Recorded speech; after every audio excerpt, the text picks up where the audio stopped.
Olá, galera! Seja bem-vindo no videocast Porsche Consulting Conecta. E olha onde nós estamos. Estamos aqui na Porsche GT3 Cup Challenge São Paulo. Esse é um lugar mágico para pessoas que gostam de carro Porsche.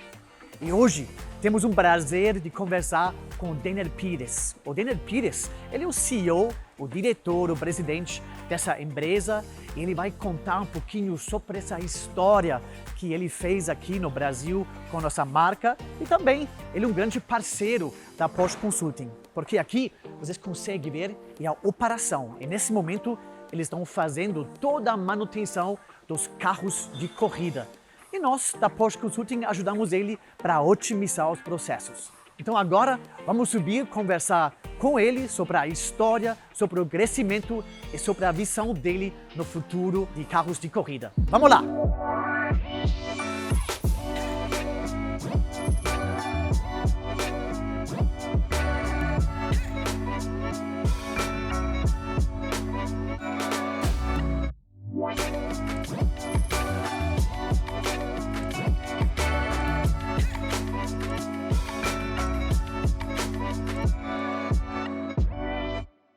Agora estamos aqui com Denner Pires.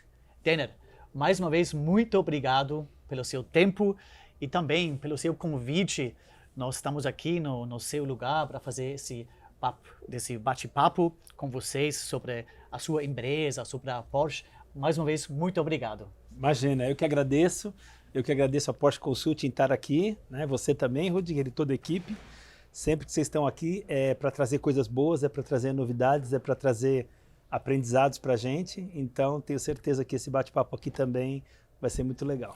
Quando surgiu esse sonho? Na verdade, o sonho acho que é desde garoto de estar envolvido com corridas, e quando eu me apaixonei pela marca Porsche, o ideal seria Porsche com corrida, né? Ainda pensando aqui no Brasil, ainda muito distante e tudo, mas aí aqui no Brasil existe ainda até hoje não está tão difundida, mas existem duas corridas importantes aqui no Brasil, que uma é a 1000 milhas de Interlagos, é uma corrida que dura 12 horas, super tradicional, desde os anos, sei lá, muito tempo atrás, e 500 quilômetros de Interlagos também, de muitos anos atrás.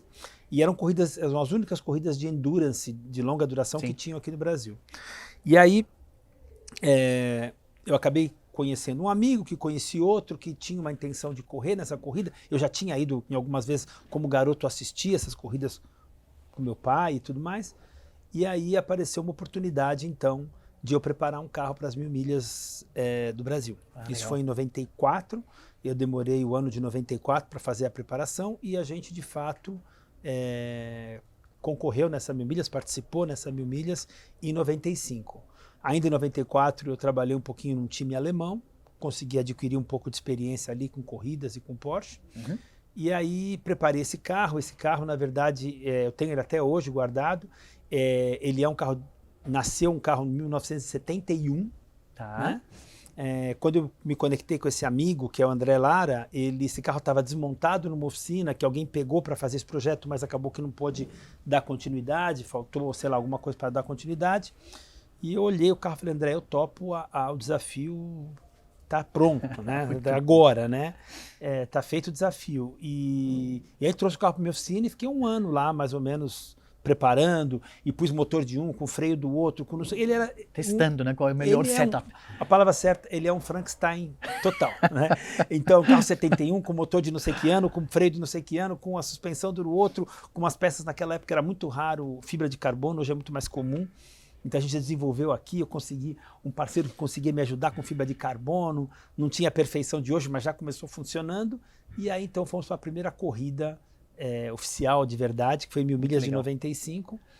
E vinham muitos carros de fora, o próprio Nelson Piquet trouxe um time BMW oficial, o próprio Rubinho Barrichello também, Raul Boès, enfim, vários pilotos que depois acabaram virando amigos e tudo mais. Mas naquela época eram só aquelas estrelas que eu olhava de longe. Peso pesado, e né? Nós Participaram, lá, o nosso carrinho, e esse time também que eu trabalhei em algumas vezes, que é o Franz Conrad, trouxe 2 Porsches novinhos, um correu o Wilson Fittipaldi, o Christian Fittipaldi e tal. E eu lá levei um Porschinho 71, meio tal, arrumadinho lá. O bairro que eu morava lá na Vila Galvão, lá em Guarulhos, chamava-se Vila Galvão, né? Uhum. E era um Porsche todo ali preparado e atrás ali tinha um adesivinho assim, Made in Vila Galvão. E os E chamou a atenção, chamou a atenção. E os meninos todos que trabalhavam comigo na oficina ali, que também não tinham praticamente nenhuma experiência de corrida, também ali compusemos uma equipe. Uhum. E vamos lá fazer a corrida. E terminamos em 3º lugar, né? Os carros que o Franz Conrad trouxe, que foram 2 Porsches novinhos, ganharam o 1º e 2º, e a gente ganhou em 3º, sabendo que o nosso carro era um pouco deficiente e tudo, mas chegamos na frente dos BMWs e disso, daquilo, eu falei, nossa, aí foi o delírio, né? Isso foi em 95. Boa, muito então legal. Aí a corrida virou aquela paixão que entrou na veia total. E nunca mais saiu, né? Nunca mais saiu. E aí, ainda com esse carrinho, no ano seguinte, eu falei, não, agora eu quero ganhar. E aí falei com esse meu amigo, o André, falei, topa, vamos fazer aí, por turbo e tal. Fizemos tudo isso daí, quer dizer, eu fiz, né? Mas ele também sempre me apoiou, ali um baita amigo até hoje. E colocamos biturbo e uma série de coisas. Melhoramos o freio, a direção. Bom, conclusão, vencemos a corrida em primeiro lugar. Então eu falei, agora tô com o pé aqui, agora tô... Então esse basicamente foi o semente para onde nós estamos hoje, né? Numa empresa profissional. Sim, Mas da onde vem? Porque de um lado, claramente, a paixão, competência técnica, visionário, sonhador, mas além de tudo isso, você tem que ser um empresário também, né? Para calcular todos esses business cases hoje em dia, para falar, olha, vou montar uma empresa, se você só sonhar, é difícil, né? Você também tem que ter essa cabeça de eu vou planejar e calcular os custos para virar uma coisa de sucesso. Sim, então, quando a gente se envolve nas corridas, principalmente, o coração às vezes sempre toca mais forte. Sim. E muitas vezes muitas pessoas até se perdem com isso e acabam não indo bem financeiramente, porque compararia isso com aquela pessoa que está acostumada, viciado em jogo, sabe? Sim. Mais ou menos uma coisa assim. Sim. E eu falei, putz, eu não posso entrar nessa porque eu não tenho lastro para um negócio desse, eu não posso. Preciso fazer isso ser uma coisa empresarialmente que fique em pé. E sustentável, de longo prazo. Você queria fazer uma coisa que dura, não é uma coisa de rápido, longo prazo. Exatamente. E também para você contar com patrocínios para um carro, uma corrida que tinha 2 por ano, um negócio que acabava sendo caro e não tinha muita representatividade na mídia. Cara, a conta não vai fechar. Ou é quem tem um bolso ali, fiquei pensando, e aí junto disso também um outro fator, que é o fator esportivo e a vontade de ganhar, também começou a depor contra, porque eu tinha um carro bem preparado e tudo, mas às vezes chegava alguém de fora com algum carro muito melhor do que o meu. Sim. E essa corrida ela não tinha um regulamento, né? Então, é como se eu falasse assim, se eu pudesse colocar números, eu tinha um carro de nota 10, e daqui a pouco chegava um cara com um carro, um outro piloto com um carro de nota 50, e outro com nota 100. E no automobilismo, o fator investimento é muito determinante para o sucesso. E exponencial também, né? Exatamente. Então, e também como não tinha regulamento, você se preparava para uma coisa, era surpreendido com outra. E aí eu fui conversar com a CBA, falei, olha, seja um ou outro, que haja um regulamento, que a gente já sabe como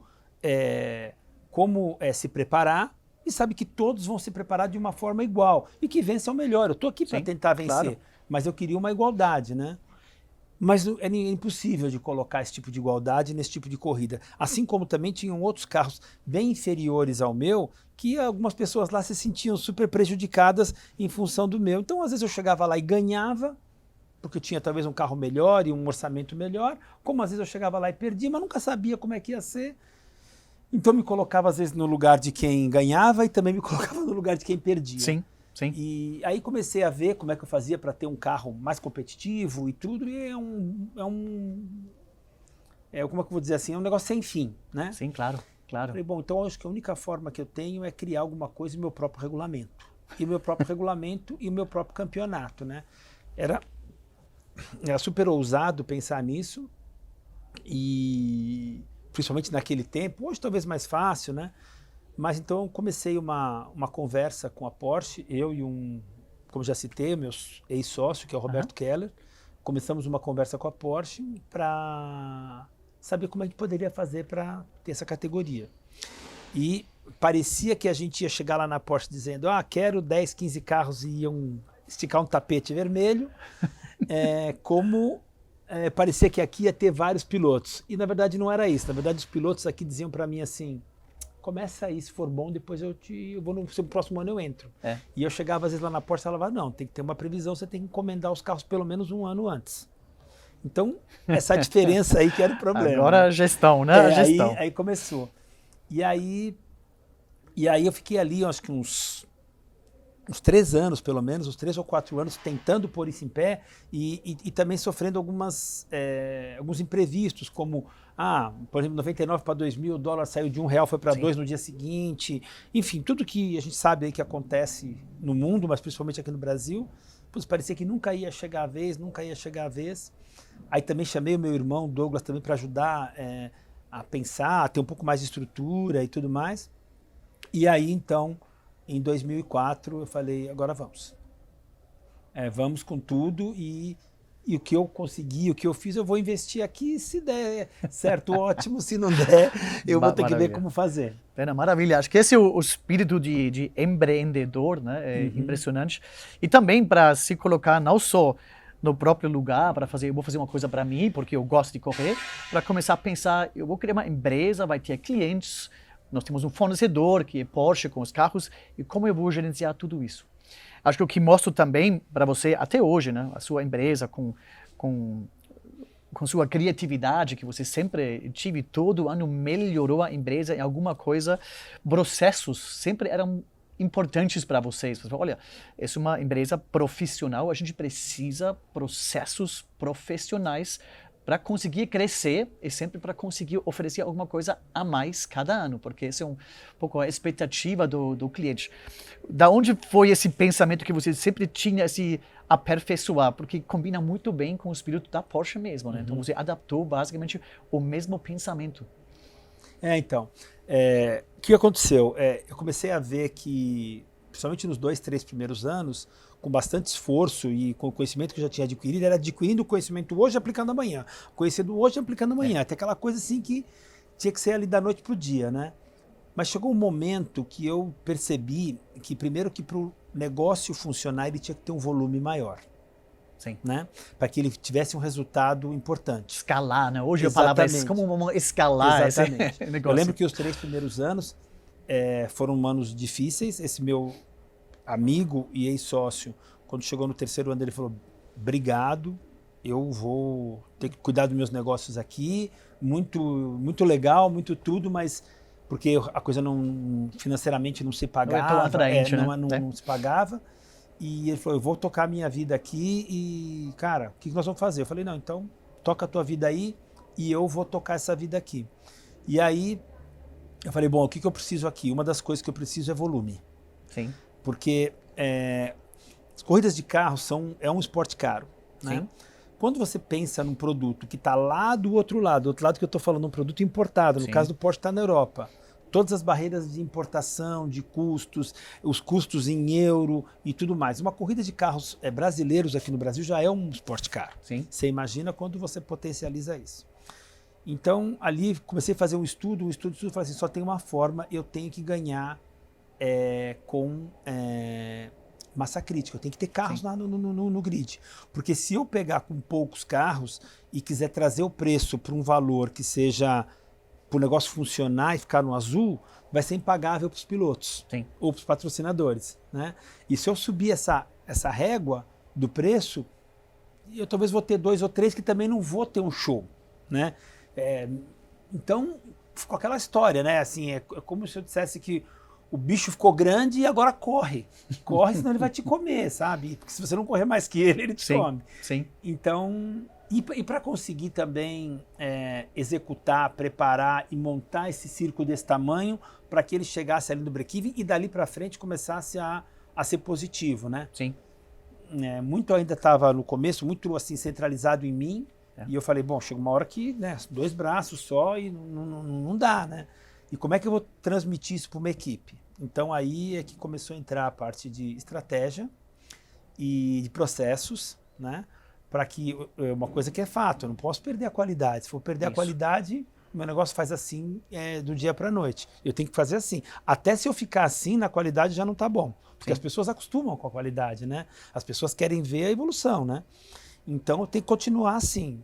E aí, então, chegou um momento que eu comecei a sentir um gargalo, principalmente após a primeira troca de carros, quando eu implementei a segunda categoria, que na época se chamava Light.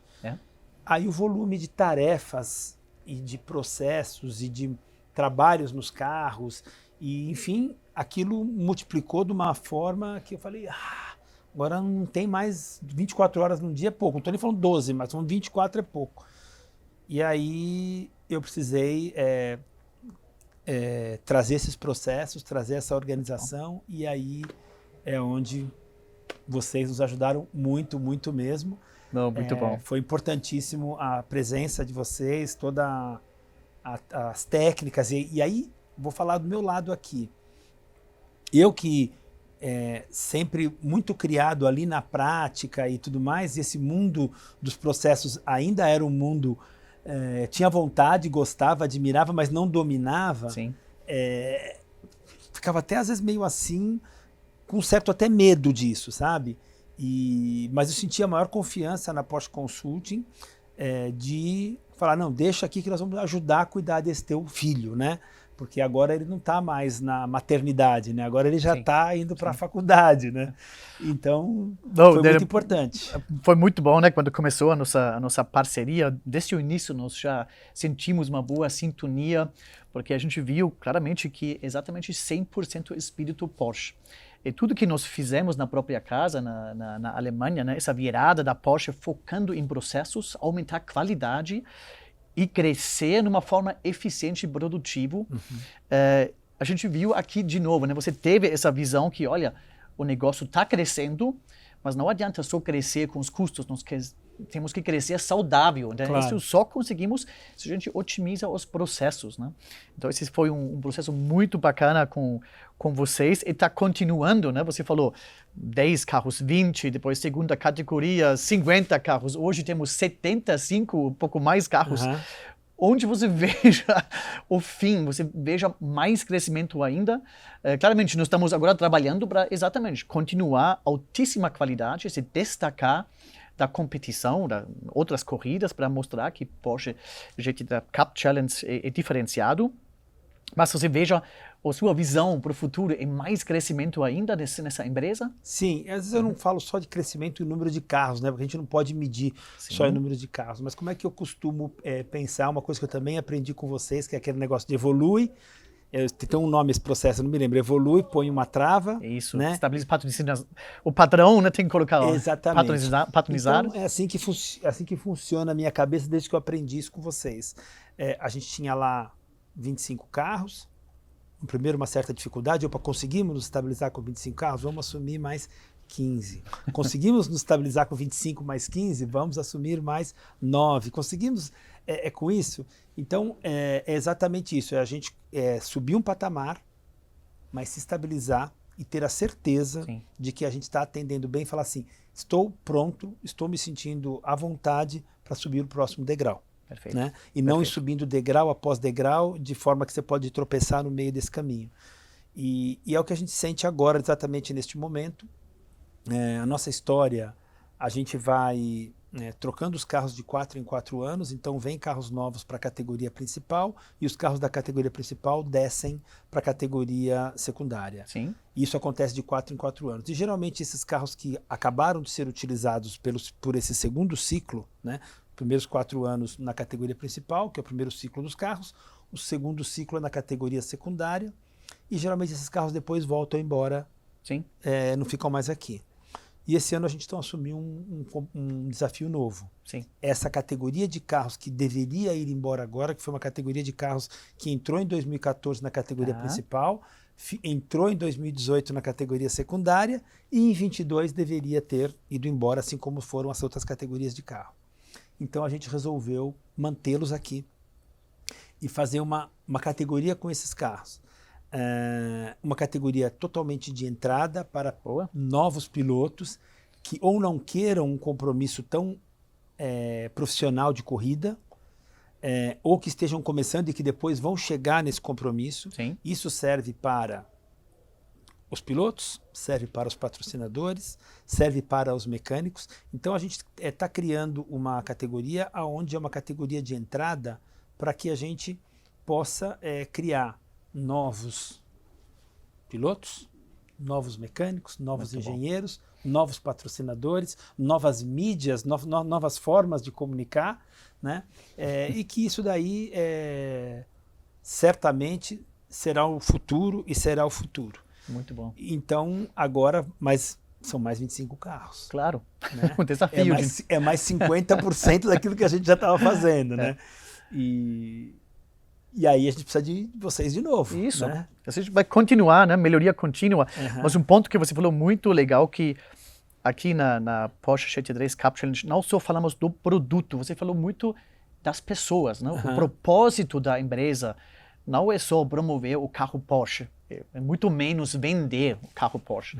É muito mais, você foca sempre muito em pessoas. Você falou, olha, eu vou oferecer um serviço para categorias diferentes, alguma coisa nova categoria, não só para pessoas terem uma coisa de entrada, mas também para jovens.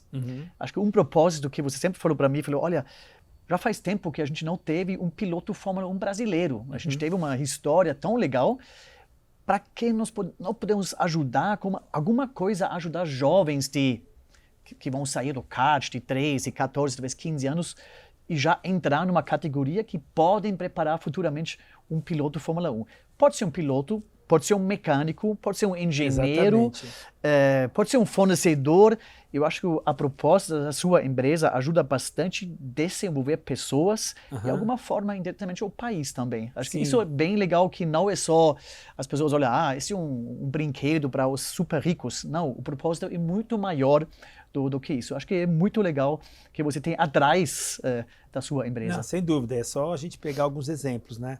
Então a gente tem pilotos que começaram aqui no nosso programa Júnior, que é o nosso Enzo Elias, agora é o piloto que tá competindo na categoria top, o piloto está indo muito bem, já foi o ano passado para a Alemanha para fazer aquela seleção, que é para entrar no programa Júnior da Porsche na Alemanha. Sim. Vai de novo esse ano para tentar uma vaga lá. Então é um piloto que evoluiu aqui dentro.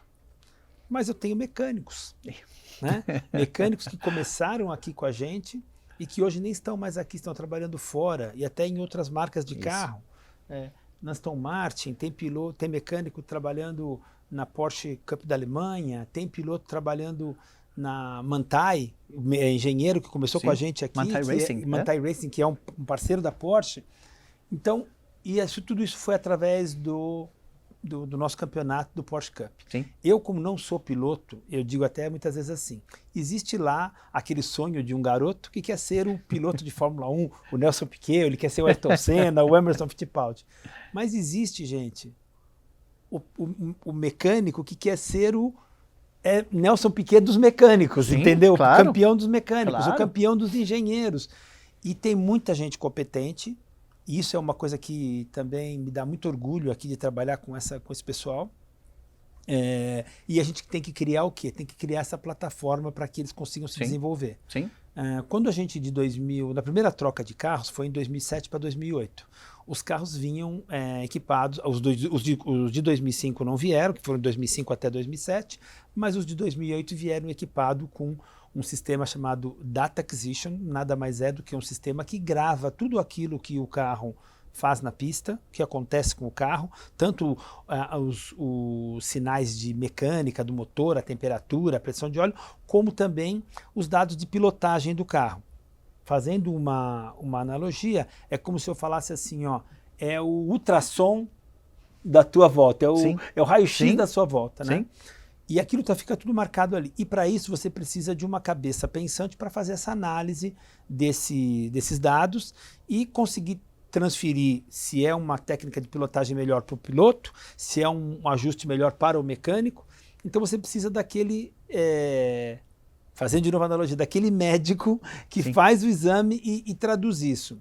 E naquela época, em 2008, aqui no Brasil, nenhum campeonato podia usar esse tipo de equipamento. Os carros aqui não tinham e tal. Algumas pessoas autodidatas e super competentes aí no Brasil já conheciam, mas eram poucas. E o nosso campeonato, o modelo dele é sempre a gente oferecer igualdade para todos os pilotos, onde nenhum piloto pode fazer um investimento diferente do outro. Eu falei, bom, estou arruinado porque eu preciso de engenheiros. Bem democrático, né? Tem pouquíssimas pessoas com esse tipo de experiência e que vai ser uma coisa assim, um vai falar que o seu trabalho vale 10, o outro vai falar que vale 20, o outro vai falar que vale 50, a gente vai entrar numa paranoia e eu não vou conseguir oferecer uma qualidade idêntica para todo mundo. Sim. Então, nesse momento, o que eu fiz? Eu falei, para tudo, não vou contratar ninguém desse ramo. Fui na faculdade, na FEI, na faculdade de automobilística aqui do Brasil, que é a faculdade melhor de todas. Falei com o reitor e falei assim, eu gostaria de pegar engenheiros ou recém-formados ou ainda no seu último ano de formação. Eu gostaria de trazê-los para a pista. Eu, no primeiro momento, posso explicar como funciona esse sistema. Eles vão aprender, vão se desenvolver e eu acho que aí a gente vai ter belos engenheiros. Bom, essa história começou lá em 2008, funcionou. Acho que já passaram mais de 400 engenheiros aqui. Uns foram, depois fizeram especialização fora, voltaram. Outros foram trabalhar fora, vários trabalham em outras categorias, vários trabalham em formato de freelance com a gente e em outras categorias aqui do Brasil. Eu digo hoje com toda certeza que mais de 60% ou 70% dos engenheiros de automobilístico do Brasil de competição vieram da Porsche Cup. Muito bom. E a gente continua com isso. Tem uma escola disso. Hoje a coisa tomou um rumo assim impressionante. Eu trago de tanto em quanto a gente tem um programa de trazer técnicos. Existe um engenheiro super famoso que é super competente, acho que é o número 1 do mundo desse tipo de análise em carros GT, é um belga. A gente traz uma vez por ano para ministrar um curso aqui. Já trouxemos pessoas da Austrália, de outros lugares, e vamos cada vez mais gerando conhecimento para esses meninos. E eu digo, eu não faço o curso somente para os meus mecânicos, eu faço para os meus engenheiros, meus mecânicos. Muito bom. Para quem quiser, mesmo que seja de outro campeonato. Nossa, porque eu acho que a gente tem que pulverizar isso e passar um pouco dessa experiência também. Isso mostra mais uma vez os seus 3 chapéus que você tem. Primeiro, empresário, capaz de criar uma empresa, profissionalizar, crescer. O segundo é líder, porque o papel do líder é desenvolver pessoas que crescem. E com certeza é difícil, porque o mercado está de olho nas pessoas da GT3, porque são pessoas muito bem qualificados. Em todos os nossos projetos que nós temos juntos, sempre treinamos as pessoas. Não é que a consultoria faz para vocês. A gente ensina as pessoas e eles crescem. E o terceiro, mais um ponto que eu gostaria de trazer, visionário. Porque você já trouxe tantas inovações para esse ramo. E agora o novo projeto que você falou, de novo, olhar em pessoas, tem pessoas com deficiências. Quem já pensou que pessoas com deficiências podem correr numa corrida de carro? E podem ser pessoas, talvez, que teve um acidente de corrida de carro ou numa carro de passeio. Mas essa visão de você, que agora você está começando com um projeto, e provavelmente eu tenho certeza que você vai viabilizar e você vai implementar, eu conheço você, você não vai largar isso. Esse, de novo, mostra a sua visão. Acho que isso vai acontecer também, né? Para integrar a inclusão dessas pessoas também, para trazer, não por causa de deficiência, largar essa coisa, mas não, ao contrário, a gente vai conseguir trazer essa emoção de novo para as pessoas. É verdade, porque, na verdade, a gente é movido por sonhos, né? E não é porque uma pessoa teve lá algum acidente ou qualquer outra coisa que perdeu algum movimento ou tem alguma limitação. O sonho não tem limite. Isso. O sonho não tem limite, né? Eu uso o meu exemplo, eu era um menino lá de Guarulhos, da Vila Galvão, de uma cidade, de um bairro pequeno de Guarulhos, e jamais podia imaginar que poderia ter hoje aqui, isso tudo aqui, esses carros, essas pessoas, esse conhecimento e tudo isso que é o sonho, né? Sim. E o sonho a gente tem que ir atrás, então, com responsabilidade, com ponderado, mas enfim, mas é um sonho. E eu acho que tem muito mais, esse esporte tem muito mais para oferecer do que só ali uma corrida de carros e que às vezes a gente vê ali na televisão os pilotos ou algumas pessoas bem-sucedidas e tal. atrás daquilo tem tanta gente trabalhando, tem tanta gente depositando os seus conhecimentos, Sim. né? Que é tão legal. Quando eu comecei lá atrás, é um modelo que é utilizado muito nos outros Porsche Cups do mundo, né? Só para saberem, existem aí 22 ou 23 campeonatos desses espalhados pelo mundo. A grande maioria, ou todos, são aquele modelo mais convencional, que é um organizador do evento e depois os vários times, e cada um tem os seus carros. Então, um time tem 2 carros, outro time tem 3 ou 4 ou 2. E aqui eu comecei com essa ideia de monogestão, que era uma forma de viabilizar economicamente, porque a gente tem uma sinergia de custos muito grande, mas também de a gente criar essa igualdade, esse campeonato, como é que eu faço, com chance de todos poderem competir de forma igual. E uma das situações que lá é muito comum, quando tem problemas de manutenção nos motores ou nos câmbios, que são as partes mais sensíveis, Sim. mais detalhadas do carro, as equipes mandam para a própria fábrica, que tem lá um departamento para fazer esse reparo e mandar para cá. E no começo, quando eu comecei o campeonato, eles falaram, bom, então você vai de tanto em quanto, quando vencer as horas, que chegar no momento da revisão, ou alguma falha, você vai mandar os motores. Eu falei, não vou mandar. Eu não vou mandar. Não, mas como? Lá no Brasil, e lógico, né? Fala para um alemão, há um tempo atrás, há 15 anos atrás, um país aqui sul-americano, que tal. Eu falei, como? Eu falei, cara, tem gente com competência, eu vou treinar, eu vou estar junto, eu vou colocar a mão na graxa, porque é a minha origem, é o que eu gosto de fazer. E a minha condição para a Porsche, uma das únicas condições que eu estou colocando, é que eu vou fazer 100% do trabalho dos carros lá. Eu quero que vocês me forneçam as peças e a gente vai fazer lá com mão de obra brasileira, com capacitação brasileira, desses meninos que trabalham aqui comigo e que fazem. Então, isso daí também é um lado de... Isso daí, assim, tem um lado de sentimental, porque eu também sou um mecânico lá de origem e tal, mas tem um lado de viabilidade financeira, porque se eu tivesse que fazer Faz sentido também, né? mandar tudo para fora e voltar com todos esses custos de alfândegas e de fretes e logística, de tempo, transporte, e logística, cara, eu tenho certeza que a gente já tinha desistido desse projeto. Sim. Então eu falei para a Porsche, me ajuda a dar continuidade disso, me libera para eu fazer isso. Sim. Né? E a Porsche, no primeiro momento ali, relutou, mas eu sou muito grato porque confiaram e tudo aquilo que eu precisei de o ferramental ou as peças de reposição ou algum tipo de instrução, eles me ajudaram. Muito bom. Então, muito bom. Foi mais uma coisa que você tem que acreditar e pensar diferente, às vezes um pouco fora da caixa para poder conseguir realizar. Não, Tena, maravilha.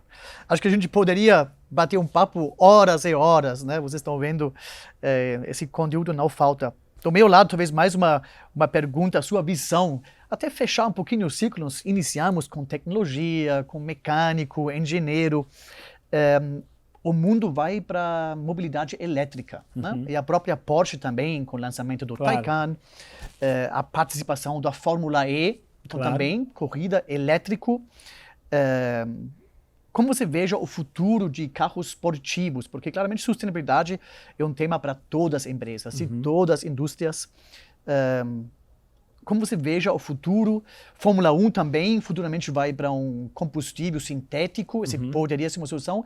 Qual é a sua opinião e como isso vai também ser integrado na sua empresa? Bom, eu acho que os carros elétricos é uma coisa que realmente veio para ficar, né? Cada vez estão mais evidentes, né? Sim. É óbvio que o motorsport vai caminhar por esse caminho, também está caminhando já, né? Agora acho que no momento é um pouco mais com os carros híbridos, também tem os elétricos como Fórmula E, mas por exemplo a Porsche mesmo agora e outras marcas do mesmo nível estão desenvolvendo carros para Le Mans, que são carros híbridos, né? E já tem carros aí em testes e que vão começar a correr no ano que vem. Inclusive tem um brasileiro que vai correr num desses carros, que é o Felipe Nars. Legal. E esse brasileiro já correu conosco aqui algumas vezes. Acabou que virou meu amigo particular e eu torci muito para que ele entrasse lá, porque primeiro que é um baita talento, uma ótima pessoa e sempre, quer queira ou quer não, traz um pouquinho mais desse automobilismo para o nosso Brasil aqui, mostra um pouquinho mais a nossa cara. Então, boa sorte para o Felipe, tenho certeza que ele vai se desenvolver muito bem. Já ganhou Le Mans, 24 horas de Daytona. Já ganhou, né? Com o GT, ainda não com o híbrido, mas vai começar. Então eu acho que a Porsche está investindo. bastante, como outras marcas também. A gente já vê os carros da Porsche, o tipo de evolução, né? Então eu tive a oportunidade de andar um pouco, sentir, conhecer o Taycan, que é o 100% elétrico. É impressionante o carro, mesmo os carros híbridos, né? O Sim, Cayenne híbrido sim. é uma eficiência gigante. Então esse é um caminho que vai acontecer, né? Vai acontecer.